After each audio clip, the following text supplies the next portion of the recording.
জুমার দিনে দুইটা সময় থাকে। এই সময় আপনি যে দোয়াই করবেন আল্লাহ কবুল করবেন ইনশাআল্লাহ। আল্লাহকে সময় দেন, নিজের অতীতের পাপগুলোকে নিয়ে ভাবেন। কত বছর আমরা পৃথিবীতে থাকতে পারি, হাইয়েস্ট কত বছর?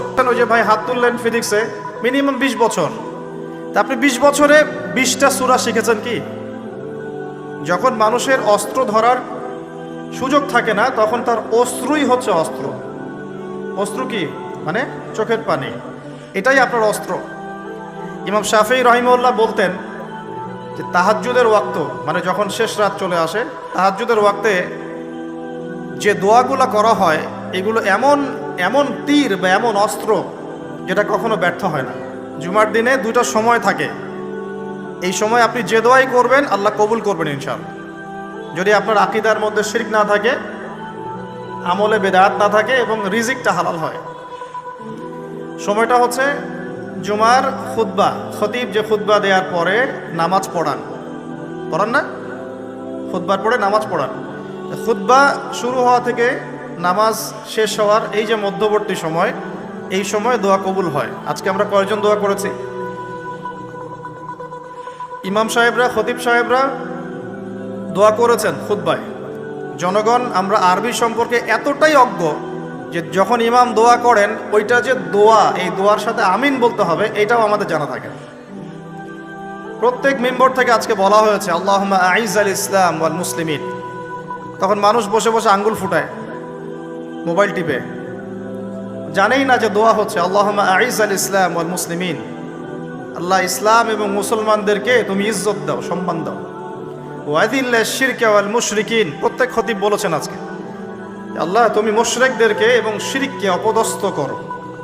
ওয়াদাম্মির আ'দা আদ-দ্বীন, তোমার দ্বীনের যত শত্রু আছে আল্লাহ তাদেরকে ধ্বংস করে দাও। ওয়ানসুর ইবাদাকাল মুমিনিন, আল্লাহ তোমার মুমিন বান্দাদেরকে তুমি সাহায্য করো। এগুলো কি দোয়া না? দোয়া না। আরেকটা সময় জুমার দিনে আসরের ওয়াক্তের পর থেকে মাগরিব পর্যন্ত, আসরের ওয়াক্তের পর থেকে মাগরিব পর্যন্ত, এই সময়টুকুর মধ্যে দোয়া কবুল হয়। আজকে কয়জন দোয়া করেছি?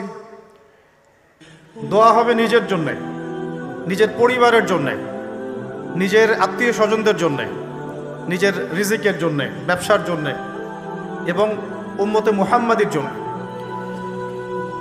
আজকের আলোচনার বিষয় দোয়া নয়, কিন্তু দোয়া একটা খুব গুরুত্বপূর্ণ বিষয়। কোনো কোনো ক্ষেত্রে মুসলিমদের কাছে এই দোয়ার অস্ত্র ছাড়া এখন আর কোনো অস্ত্র বাকি নাই। তো এই অস্ত্রটা কি আপনারা প্রয়োগ করতে পারবেন না? পারবেন না? আল্লাহ পাক তৌফিক দান করুন, আমিন। জুমার দিনে সূরা কাহাফ তিলাওয়াত করতে হয়, এটা কি আপনাদেরকে কেউ বলেছে না বলে নাই? কেন প্রত্যেক জুমায় সূরা কাহাফ তিলাওয়াত করতে হবে? কেন? নবী সাল্লাল্লাহু আলাইহি ওয়াসাল্লাম বলেছেন, একটু মনোযোগের সাথে শুনতে হবে। প্রত্যেক জুমায় নবী সাল্লাল্লাহু আলাইহি ওয়াসাল্লাম সূরাতুল কাহাফ তেলাওয়াত করতে আমাদেরকে উৎসাহিত করছেন। এর পিছনের কারণ হচ্ছে নবী সাল্লাল্লাহু আলাইহি ওয়াসাল্লাম বলেছেন, সূরাতুল কাহাফ যে ব্যক্তি জুমার দিন তেলাওয়াত করবে, এক জুমা থেকে আরেক জুমা পর্যন্ত তার যে জীবন, এই যে হায়াতটা, আল্লাহ পাক এটাকে নূর বা আলো দিয়ে ভরে দিবেন। আলোর কেন দরকার হয়? আলোর দরকার হয় কেন?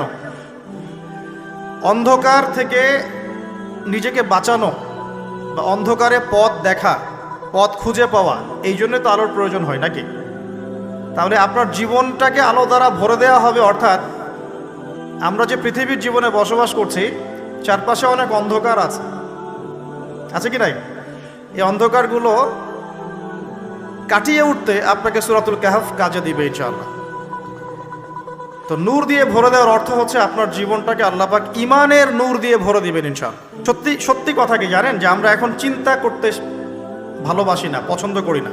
আমাদের চিন্তা করার সময় কোথায়? আমাদের সকালবেলা ঘুম থেকে উঠে ব্রাশে পেস্ট নিয়ে বাথরুমে যেতে হয়, কারণ আমাদেরকে অফিস ধরতে হবে 8টায় 9টায়, কাউকে স্কুলে কলেজে ইত্যাদি ইত্যাদি। চিন্তার সময় কোথায়? চিন্তা তো করতাম আমরা তাহাজ্জুদের ওয়াক্তে, তাহাজ্জুদের নামাজ পড়ে চুপচাপ বসে চিন্তা করতাম কি হচ্ছে, কি হতে পারে, আমার কি হালত, আমি কি করব, দুনিয়াতে কি করলাম, পরকালে কি উত্তর দিব ইত্যাদি। চিন্তার সময় হচ্ছে ফজরের নামাজের পরে। দেখা যায় 70% মানুষই ওই সময় জাগনা থাকে না, তাই না?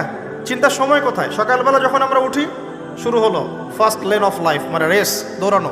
আমরা ঢাকার ফ্লাইওভারের উপর উঠে দেখি মানুষ ছুটছে ছুটছে, খালি ছুটছে, 1 সেকেন্ড কেউ কাউকে ছাড় দিবে না। তখন গাড়ি ড্রাইভ করছে, 1 সেকেন্ড সে যে ছাড় দিবে, একটু দাঁড়াবে, আমরা চলে যাব, সাইড দিবে না, কারণ ও আর প্রতিযোগিতায় আছে, কে কার আগে যেতে পারে, কেউ কাউকে ছাড় দেয় না। তো এটা কি, কিসের প্রতিযোগিতা? দুনিয়ার। এই ব্যস্ততা কিসের বলেন? দুনিয়ার। এখন এই ব্যস্ততার সময় ঠান্ডা মাথায় চিন্তা করার সময় কোথায়? ভাবতে হবে, চিন্তা করতে হবে, একটু থামেন। এই যে ব্যস্ততার যুগে আপনি ঢুকে গেছি আমরা, সকাল থেকে শুরু করে রাত পর্যন্ত একটাই ফিকির, একটাই চিন্তা, টাকা পয়সা, বাড়ি গাড়ি, স্ত্রী সন্তান, বউ বাচ্চা, আমার ক্যারিয়ার, আমার রিজিক, এই তো। একটু এর মাঝে সময় নেন, আল্লাহকে সময় দেন, নিজের অতীতের পাপগুলোকে নিয়ে ভাবেন। কত বছর আমরা পৃথিবীতে থাকতে পারি? হাইয়েস্ট কত বছর? 100 বছর হাইয়েস্ট। ভাবেন তারপরে কি হবে, আমার পরে আমি কোন প্রজন্ম রেখে যাচ্ছি, ওরা কি আদৌ আমার জন্য রব্বির হামহুমা কামা রব্বায়ানি সগীরা পড়তে পারবে? আমি কি ওকে শিক্ষিত করলাম? আলিফ বাও তো চিনে না আমার ছেলেটা, আমার ছেলে আলিফ বাই চিনে না। এই জেনারেশনের একটা জেনারেশন ছিল, আমাদের আগের জেনারেশন, মাশাআল্লাহ। তখন কি হতো, প্রত্যেকটা গ্রামে গ্রামে, শহরে শহরে, স্কুলে কলেজে, বিভিন্ন জায়গায় বাধ্যতামূলক আপনি আরবি পড়তেন। এখন বিশ্বাস করেন তো, আপনি তো বিশ্বাস করেনই, আমি জানি, বিশ্বাস করেন কি যে আপনি এখন আরবি থেকে অনেক দূরে সরে গেছেন? আপনি এই যে পড়াশোনা করেছেন, ওই যে ভাই হাত তুললেন ফিজিক্সে, মিনিমাম 20 বছর, তা আপনি 20 বছরে 20টা সূরা শিখেছেন কি? আমরা আমাদের পরের জেনারেশনকে কোন হালতে রেখে যাচ্ছি, এগুলো কি ভাবতে হবে না, হবে না? আলী ইবনে আবি তালেবের একটা কথা বলি, তাহলে আপনি বুঝবেন। আলী ইবনে আবি তালেবের নাম কি শুনেছেন আপনি? শোনা উচিত ছিল, তারা আপনার আইডল। আমাদের আইডল হচ্ছে মুহাম্মদ সাল্লাল্লাহু আলাইহি ওয়াসাল্লাম, সাহাবায়ে কেরাম, তাবে তাবেঈন, ইমামগণ, মুজতাহিদ কেরাম, মুজাহিদ কেরাম। আলী ইবনে আবি তালেব বলতেন যে মানুষ যখন দুনিয়ায় চলাফেরা করে তখন মনে হয় সে ছাড়া দুনিয়াতে আর কিছুই নাই, আর সে এমনভাবে দুনিয়া থেকে চলে যায় মনে হয় সে কখনো দুনিয়ায় ছিলই না। দুটো কথা ভাবেন, ভাবতে হবে। আজকের লেসনটা কি? ভাবতে হবে। তিনি বলছেন মানুষ এমনভাবে দুনিয়ায় চলাফেরা করে মনে হয় সে ছাড়া দুনিয়াতে আর কিচ্ছু নাই। আমাদের চলাফেরা এমন না? দেখেন প্রত্যেকটা অঙ্গনেই, পলিটিক্যাল অঙ্গন, ইকোনমিক অঙ্গন, ধর্মীয় অঙ্গন। পলিটিক্যাল অঙ্গনে একজন নেতার চলাফেরা দেখলে মনে হচ্ছে সে ছাড়া কিছুই নাই দুনিয়াতে। যারা অর্থনৈতিক জীবনে নেতৃত্ব দিচ্ছেন তাদের কাছে মনে হচ্ছে আমরা ছাড়া দুনিয়ার ইকোনমির আর মধ্যে আর কিছুই নাই। আমরা যারা ধর্মতাত্ত্বিকভাবে চলাফেরা করি মনে হয় যে এই হুজুর ছাড়া আর কিছুই নাই দুনিয়াতে। আমার চেয়ে বড় শায়েক আর কে আছে, আমার চেয়ে বড় আর আলেম আর মুফাসসির কে আছে? সমস্যা সবার ভিতরে, শুধু এক শ্রেণীর মানুষকে আপনি টার্গেট করে আঘাত করে কথা বলা যাবে না। দেখতে হবে দূরদর্শিতার সাথে, সমস্যা সবার ভিতরে। এখন দেখেন আমরা দুনিয়াতে চলছি, মনে হচ্ছে যে আমরা ছাড়া আর কিছুই নাই মনে হয়, কিন্তু মানুষ দুনিয়া থেকে চলে গেছে, প্রায় মিলিয়ন, বিলিয়ন, ট্রিলিয়ন মানুষ এখন দুনিয়া থেকে চলে গেছে সূচনা থেকে এই পর্যন্ত। তাদের কোনো খবর আছে? কাদের খবর আছে? যারা এই দুনিয়াতে থাকাকালীন এমন কিছু করে গিয়েছিল যার ফলশ্রুতিতে আল্লাহ পাক তাদেরকে চিরস্মরণীয় করে রেখেছে। আমরা কি আবু বকর সিদ্দিকের নাম শুনে নেই? তার কৃতিত্ব মর্যাদা কি কমে গেছে না বেড়েছে? উমর ইবনুল খাত্তাবের নাম শুনি নাই? পৃথিবীর শেষ পর্যন্ত তার মর্যাদা কি কমে যাবে? উসমান বিন আফফানের নাম শুনেছেন? তার কথা কি আমরা আলোচনা করি না সম্মানের সাথে? আলী রাদিয়াল্লাহু আনহুর কথা বললাম, তার কথা কি আমরা সম্মানের সাথে আলোচনা করি না? করি। তার মানে আমরা আমাদের কীর্তি দিয়ে, ভালো কিছু কাজ দিয়ে এই দুনিয়াতেও অমর থাকতে পারি, আল্লাহর কাছেও সম্মান পেতে পারি। এটাই কি আমাদের জীবনের উদ্দেশ্য হওয়া উচিত না? ভাবতে হবে কি না? আল্লাহ পাক আমাদেরকে তৌফিক দান করুন। দাউদ আলাইহিস সালাম ছোট, তখন 14-15 বছর বয়স হবে।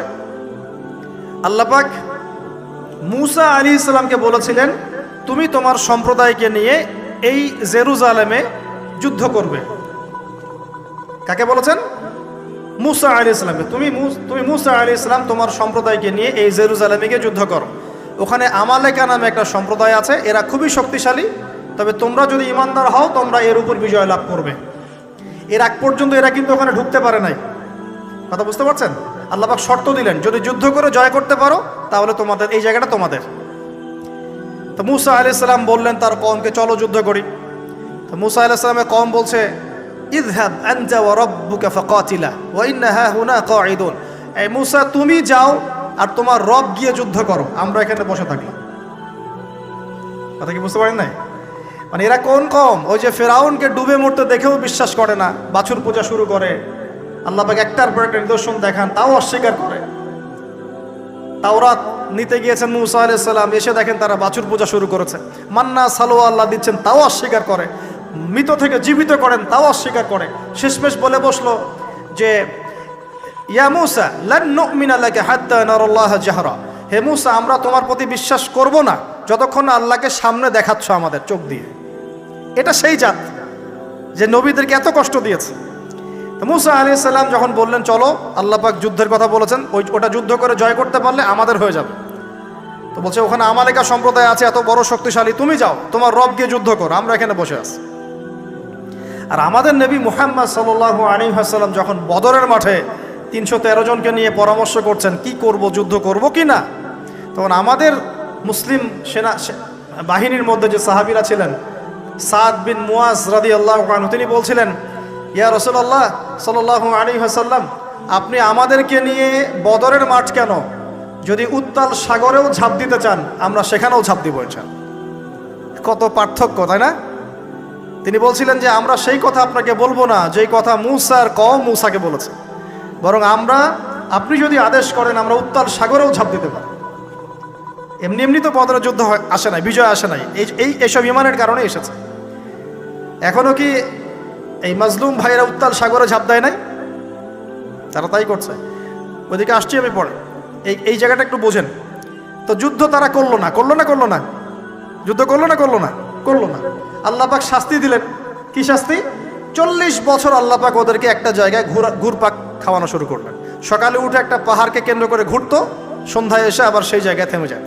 এটাকে বলা হয় তিহ উপত্যকার 40 বছরের শাস্তি। সূরা বাকারার মধ্যে দলিল আছে। এবার মুসা আলাইহিস সালামের জীবনটা শেষ, উনার হায়াত শেষ, উনি চলে গেলেন আল্লাহর কাছে। পরবর্তীতে নবী হলেন ইউশা বিন নুন। কি নাম?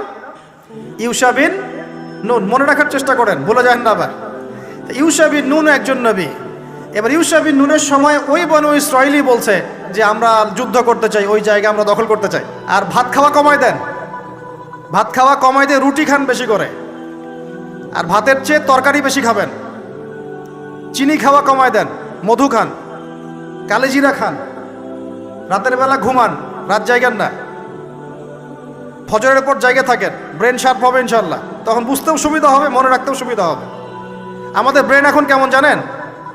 বিশ্বাস করেন আর না করেন, আমাদের ব্রেন হচ্ছে ওই যে বক্সের মধ্যে যে মাছগুলো থাকে ওই মাছের মতো। একটা বক্সের মধ্যে মাছগুলো ঘুরতে থাকে কেন? বছরের পর বছর, দিনের পর দিন কেন ঘুরতে থাকে? কারণ এদের মেমোরির ধারণ ক্ষমতা খুব কম। ওরা কোন রাস্তা দিয়ে আসে ভুলে যায়, মনে করে এই রাস্তা দিয়ে আমি আসি নাই, আবার ওই রাস্তায় যায়। বাঙালির ব্রেন মাশাআল্লাহ এরকম হয়ে গেছে। আমি নিজেও বাঙালি, কিন্তু আমি এই অবস্থায়, আমাদের এই অবস্থাটাকে নিয়ে গর্বিত না। আমাদের ব্রেন হয়েছে ইস্যু পাগল। আজকে একটা ইস্যু ধরায় দিবে, ওইটা নিয়ে 7 দিন লাফাবে। আরেকটা ইস্যু 7 দিন পর আসবে, ওই আগের ইস্যু শেষ, গন কেস। আজকে আমরা যখন ফ্লাইওভার দিয়ে আসছিলাম তখন ওখান থেকে আসার সময় মনে হচ্ছিল এই তো কয়দিন আগে এই মার্কেটটা পুড়ে গিয়েছিল। এখন কয়জনের মনে ছিল কি? আমাদের ব্রেন খুবই শর্ট টাইম মেমোরি লস হয়ে গেছে। তো এই জন্যে মনোযোগ বাড়ানোর জন্য কি করতে হবে বললাম, ভাত খাওয়া কমাইতে হবে, তরকারি খাইতে হবে বেশি, আর কি চিনি খাওয়া কমাইতে হবে, মধু খাবেন, কালেজিরা খাবেন, রাত জাগবেন না, ফজরের পর জিকির আজগার তাসবিহ তাহলিল করবেন। এবং সবচেয়ে বড় কথা হচ্ছে প্রতিদিন কমপক্ষে 1 ঘন্টা কুরআন তেলাওয়াত করতে হবে, না হলে মেমোরি ড্যামেজ হয়ে যাবে। এই কারণে আমাদের মেমোরি আস্তে আস্তে ড্যামেজ হতে দেখেন আমরা আর এই জেনারেশনের মধ্যে আপনি বুখারি খুঁজে পাচ্ছেন না, ইমাম বুখারি নাই, আবু হানিফা এই জেনারেশনে নাই, এই জেনারেশনে শাফিঈ আহমদের মতো মানুষ নাই। আল্লাহ পাক আমাদেরকে বোঝার তৌফিক দান করুন। মাঝখানে কিছু কথা বললাম, মন খারাপ করে না, আপনাদের ভালোর জন্য, আমার ভালোর জন্য। আল্লাহ পাক আমাকে আমল করার তৌফিক দান করুন, আপনাদেরকে আমল করার তৌফিক দান করুন। ইউশা বিন নুন এখন বলছেন যে আচ্ছা তোমরা তো আবার যুদ্ধ করতে চাচ্ছ, মুসা আলাইহিস সালামের সময় তো যুদ্ধ করতে বলা হয়েছিল, করো নাই, এখন যদি আবার যুদ্ধের কথা বলা হয়, যদি তোমরা আবার পালায় যাও, তখন তারা বলছে ওয়ামা লানা আল্লা নুকাতিলা ফি সাবিলিল্লাহ, কেন আমরা আল্লাহর রাস্তায় যুদ্ধ করব না? ওয়াকাদ উখরিজনা মিন দিয়ারিনা, আমাদেরকে আমাদের বাড়িঘর থেকে বের করে দেওয়া হয়েছে, ওয়া আবনাইনা, আমাদের সন্তান থেকে বিচ্ছেদ করানো হয়েছে, কেন যুদ্ধ করব না? অবশ্যই যুদ্ধ করব। তো বলছি ঠিক আছে, তাহলে আমি আল্লাহর কাছে দোয়া করলাম। হ্যাঁ করেন। আল্লাহর কাছে দোয়া করা হলো, আল্লাহ পাক বললেন যা জিহাদ ফরজ করলাম, নাও যুদ্ধ করো। ওখানে কোন সম্প্রদায় আছে? আমালেকা, অনেক শক্তিশালী, অনেক বিশাল দেহী। এখন যুদ্ধের আয়াত ফরজ হওয়ার পরে এখন বনু ইসরাইল বলছে আচ্ছা আমাদেরকে একটা নেতা নিযুক্ত করে দিন, তাহলে সেনাপতি নিযুক্ত করুন। সেনাপতি লাগে কি লাগে না? 15 থেকে 20 বছরের ছেলে পেলের যা অবস্থা দেখলে আমাদের চোখ দিয়ে পানি বের হয়। আবার শুকরিয়া আদায় করি আলহামদুলিল্লাহ, ওই যুগে আমরা, এই যুগটা আমরা এইভাবে নষ্ট করি না, আলহামদুলিল্লাহ। কি একটা অবস্থা! এদের অর্ধেকের সাইকোলজি নষ্ট করে দিয়েছে বিভিন্ন মুভিজ, সিনেমা। এখনকার অনেক মুভিজে দেখায় যে সে গ্যাংস্টার হচ্ছে, গ্যাংস্টার হওয়াটা একটা প্যাশন, ওইটা দেখে দেখে সে নিজেও গ্যাংস্টার হওয়ার চেষ্টা করে, সাইকোলজি নিয়ে খেলে। কিছু কিছু মুভিজ এখন রিলিজ করা হয়, আমি দেখি না, আমাকে বলা হয়েছে, যেগুলো উৎসাহিত করে মানুষকে এ ধরনের গুন্ডামি কাজ করতে, প্রেমিকাকে নিয়ে পালায় যাবে, এটা করবে সেটা করবে, এগুলো তো উৎসাহিত হয়ে ছেলেবেলেরা এই কাজগুলো করে। না পড়াশোনা করতেছে, না ইতিহাস জানে, না সংস্কৃতি, না বিশ্ব, না অর্থনীতি, না ধর্ম। আসলে আসি কোন দিকে? এর চেয়ে আমাদের এর আগের এইজ যাদের বয়স এখন 50-60, এই জেনারেশনটা মাশাআল্লাহ অনেক ভদ্র ছিল। আমি হলফ করে বলতে পারি, আমার কথা আপনারা মন খারাপ করেন না, এটা আমার কনফিডেন্স থেকে বলছি, এখন যদি আরেকটা মুক্তিযুদ্ধ হয়, এই জেনারেশন অস্ত্র হাতে নিতে পারবে না। ওই অস্ত্র হাতে নিবে ওই যাদের বয়স 40, ওই 50, এরাই। আমাদের এই যে কিশোর গ্যাং, টিকটক জেনারেশন আর যুবক সমাজকে আপনি খুঁজেই পাবেন। আল্লাহ পাক আমাদেরকে হেফাজত করুন। আর এটার জন্য ভাই আমাদের যাদের দাড়ি পেকে গেছে আমরা দায়ী সমানভাবে, কারণ আপনি নিজের ফিকির করেছেন, আপনার সন্তানের ফিকির কোথায়?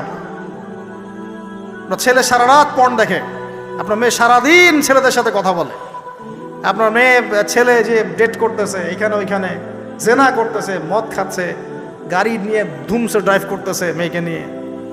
আপনি মনে করতেছেন বাচ্চা ছোট আছে, বড় হলে ঠিক হয়ে যাবে।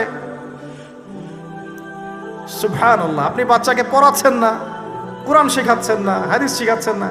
জেনারেল লাইনে যে পড়াচ্ছেন, জেনারেল লাইনে পড়াশোনা করার পরে সে হচ্ছেটা কি? কি শিখলো? স্যারকে দেখলে থাপ্পড় মারে। এখনকার ছেলেপেলে অনেকে স্যারকে সম্মান করেন। স্যার নকল ধরে ফেলেছে, স্যারকে এক থাপ্পড় দিল। গুন্ডামি শিখেছে, গুন্ডামি। আদব, সবর, নীতি নৈতিকতা এইগুলো নাই, তো উঠে যাচ্ছে দিন দিন। দেখেন আমরাও স্কুলে পড়েছি, কলেজে পড়েছি, কিন্তু আমরা তো বেয়াদব ছিলাম।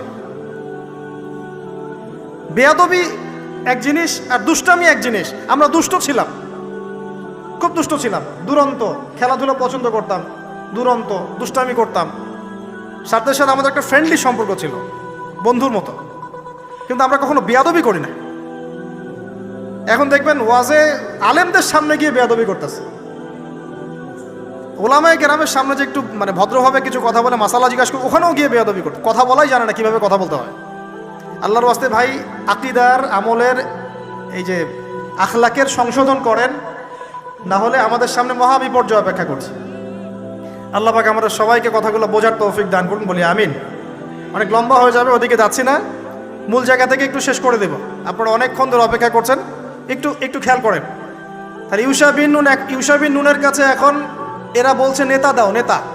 তো ইউশা বিন নুন বলছেন ঠিক আছে আমি দোয়া করলাম, আল্লাহ পাক তালুতকে নেতা বানালেন। কাকে? তালুত। এখন বনু ইসরাইল বলছে ওর নেতৃত্ব আমরা মানি না। কেন মানো না? যে ওর তো টাকা পয়সা নাই, ওর তো স্ট্যাটাস নাই। যে আমাদের কাছে নেতৃত্বের মানদণ্ড যেগুলা, আমরা টাকা পয়সা দেখে নেতা বানাই না। আপনার টাকা নেই, আপনি নেতা হতে আসছেন কেন? আপনার স্ট্যাটাস নাই, আসছেন কেন? ও বনু ইসরাইল একই কথা বলছে, ওর তো টাকা নাই, স্ট্যাটাস নাই, নেতা হবে কেন? তখন আল্লাহ পাক বলছেন যে ওয়াজাদাহু বাসতাতান ফিল ইলমি ওয়াল জিসম। আল্লাহ পাক তো তালুতকে দুটো কোয়ালিটি দিয়েছেন। আল্লাহ পাক তাকে শারীরিক শক্তি দিয়েছিলেন এবং জ্ঞান দিয়েছেন, প্রজ্ঞা এবং জ্ঞান দিয়েছেন। তার নেতৃত্বের মানদণ্ড কয়টা এখানে পেলেন? দুটা। শারীরিক শক্তি থাকতে হবে ঠিকঠাক, ফিজিক্যালি স্ট্রং না হলে তো সে ডিল করতে পারবে না, আর মেধা থাকতে হবে, জ্ঞান। তা আসলে কি এই দুইটা এখন নেতৃত্বের মানদণ্ড? সুবহানাল্লাহ। অদ্ভুত সিস্টেম বিশ্ববাসীকে দেওয়া হয়েছে, বিশ্ববাসীকে একটা অদ্ভুত সিস্টেম দেওয়া হয়েছে। একজন মেজর, একজন কর্নেল, একজন বিসিএস ক্যাডার মানুষ এমন একজন মানুষকে স্যালুট করে যে মানুষটা অক্ষর জ্ঞান নাই, নামও স্বাক্ষর করতে পারে না, এবং সে বিভিন্ন জায়গায় দুর্নীতি করে আসছে, টাকা পয়সা লুটপাট করে আসছে। একজন বিসিএস ক্যাডার এবং একজন আর্মি অফিসার, একজন জেনারেল, একজন মেজর তাকে স্যালুট করতেছে। কি সিস্টেম! অথচ তার চাইতে এই ব্যক্তি নেতৃত্ব পাওয়ার অনেক বেশি যোগ্য, জ্ঞান তার আছে এবং শারীরিক শক্তি তার আছে, তার প্রশিক্ষণ আছে, সব কিছু তার মধ্যে আছে। কি সিস্টেম বিশ্ববাসীকে দেওয়া হয়েছে! সুবহানাল্লাহ। আমি ফিলোসফিও পড়েছি অনেকদিন। অ্যারিস্টটল এবং প্লেটোদের যুগে এটাকে বলা হতো দি কমিউনিটি অফ ফুলস। একটা পড়ে দেখবেন, স্যার সলিমুল্লাহর লেখা অনেকগুলো বই আছে, এর মধ্যে পড়ে দেখেন।